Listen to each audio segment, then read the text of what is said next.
I'm joined tonight by royal expert and former official biographer of Prince Harry, Angela Levin. Wow, Angela, I mean, a fascinating 48 hours for Prince Andrew, because you've got that double-barreled attack in the Sunday Times, and I believe that was a coordinated attack. Prince William and Prince Charles making it very, very clear that the two future kings do not think that there's any future role for this bloke in the monarchy, which is obviously what most of us think is sensible.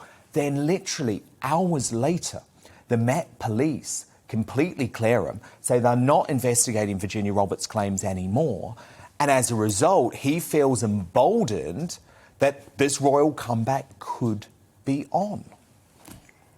Yes, he might do, but I think it's pretty much like he was when he was interviewed in Newsnight, when it was just ridiculous, and he thinks that it all went very well and that he is delusional, a lovable chap, and he would sort it out and it would all go away. I mean, he's thought for the last year or so that it will all go away, but of course it won't. It's taking step by step.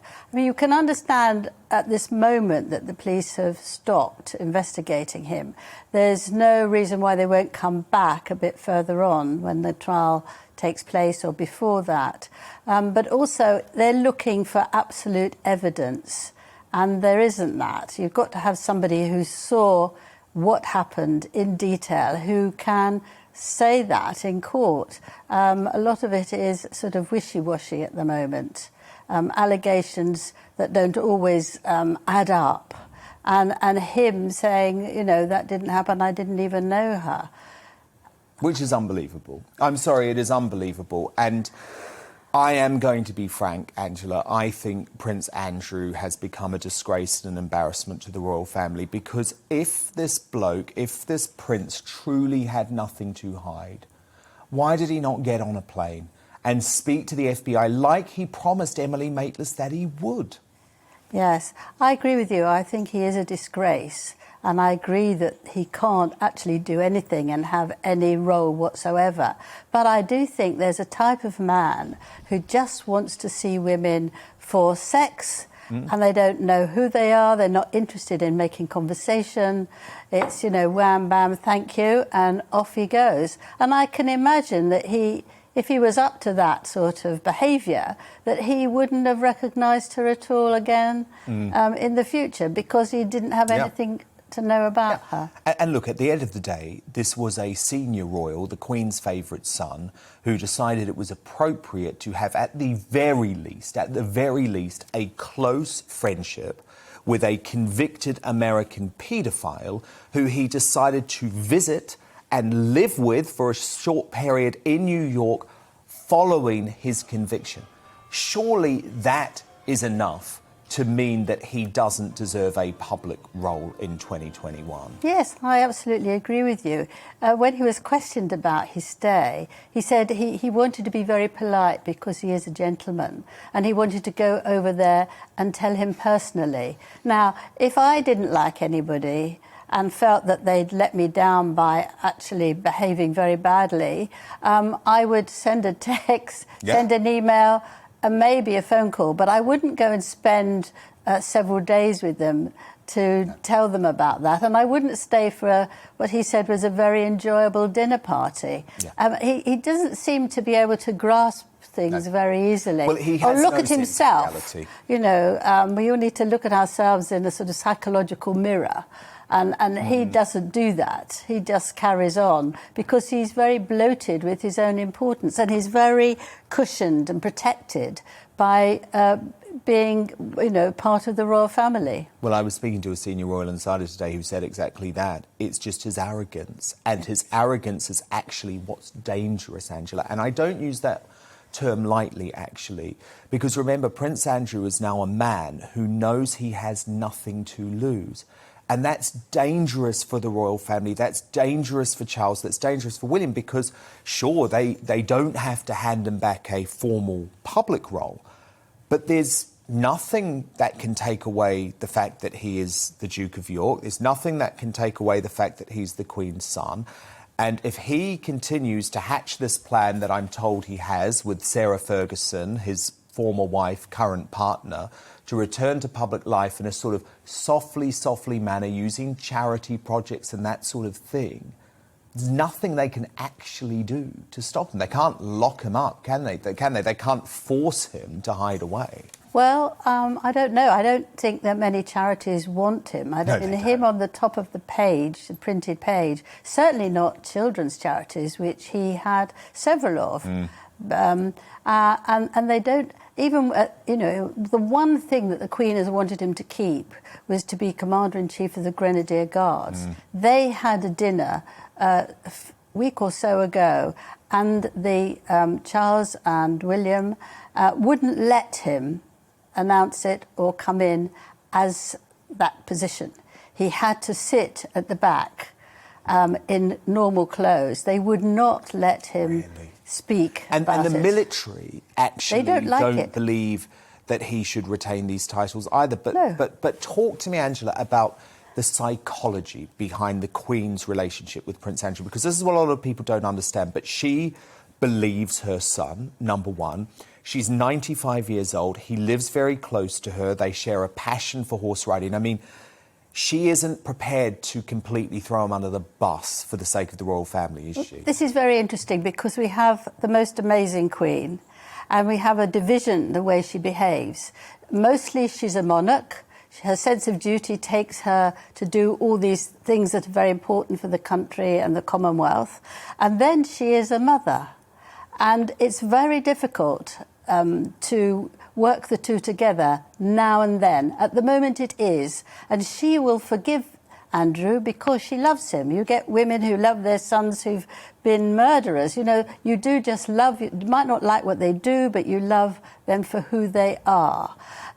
So Prince Charles feels very guilty because he's never liked his brother, and he feels guilty about how he behaved with his children when Diana was alive and all of that. So the one person who stands out and is very firm is Prince William, because he's grown much more mature. He used to grumble if he had to cut ribbon, and he didn't want to have a life that was very difficult and he couldn't be free. But he's now changed, and he now understands what's in the future for him. And he won't have this. He won't have the monarchy attacked or diminished or destroyed. And he can say, like he can say to Harry, he's the one who stops Harry doing things that he wants to do, like having, for his children, bring his daughter in and have their sort of... but it's actually him who won't let his uncle come in. I don't think he's ever liked him. I don't think they've ever had a relationship. No, they're certainly not close, no. That's for sure. And he's mortified. He's utterly mortified at the risk that Prince Andrew has put the royal family in. Because remember, this is, and we hope, Angela, and I always say I hope it's in 20, 30, 40 years' time, because I believe the Queen will go on and on because she's Superwoman. But unfortunately, at some point in the next decades, this is going to be a royal family in transition. And they are in crisis, aren't they? Because they have the racism allegations hanging over them in terms of Prince Harry and Meghan, and a lot of fears within the family that the revelations in Harry's book could be devastating to the monarchy. The next book, the autobiography, the one that's coming up. Yeah. And probably all the TV interviews that go with it, remember, because he'll be promoting the book. And this Andrew issue, it doesn't go away. No. The stench of the grimness of the allegations, that hangs over the royal family, doesn't it? Yes, I think that's right. I think it's even worse than 1992, which the Queen said was her annus horribilis, when Charles and Diana split, her two other children split, and there was a terrible fire in Windsor. And I think that she mentioned that. But I think this is more important because it's so big, and you can't have someone in the royal family who's got this dark cloud hanging over him, because the cloud spreads and goes over the whole of the monarchy. Indeed. Well, look, we've got some great questions coming in from our viewers, Angela, so I want to get to them now. Gary on Twitter asked, a little bit bluntly, not referring totally in the appropriate manner to our great Queen, but says, when Lizzie goes, should that be the end of the royals? I think absolutely not. I think they've got a long life. I spent a year with Prince Charles before his 70th birthday to write a big profile about him. I was very impressed about him. I think he's worked very, very hard. He knows what to do. He's been an heir of the throne for decades, and he will be a very good king. He won't sort of continue writing to politicians with his spidery pen. I think he will be very dignified, and I think that he will be really helped by Camilla, the Duchess of Cornwall.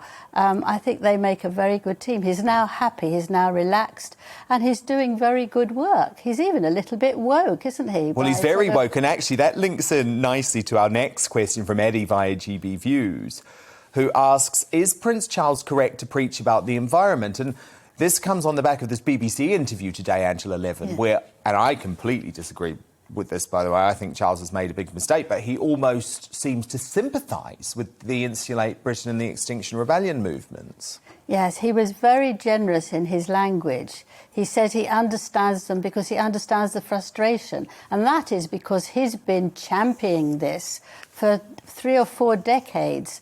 But he did say at the end of it, I think that they should do something positive rather than negative. I first recoiled. And then I thought, well, that's the best thing he can do. If he attacked them, it would take stuff away from him. But because he hasn't, and he's encouraging to be positive rather than negative, I thought it was quite a good point. Instead of smashing everybody up day up because they can't travel down the road, they should try and see some way of doing it that is more fruitful.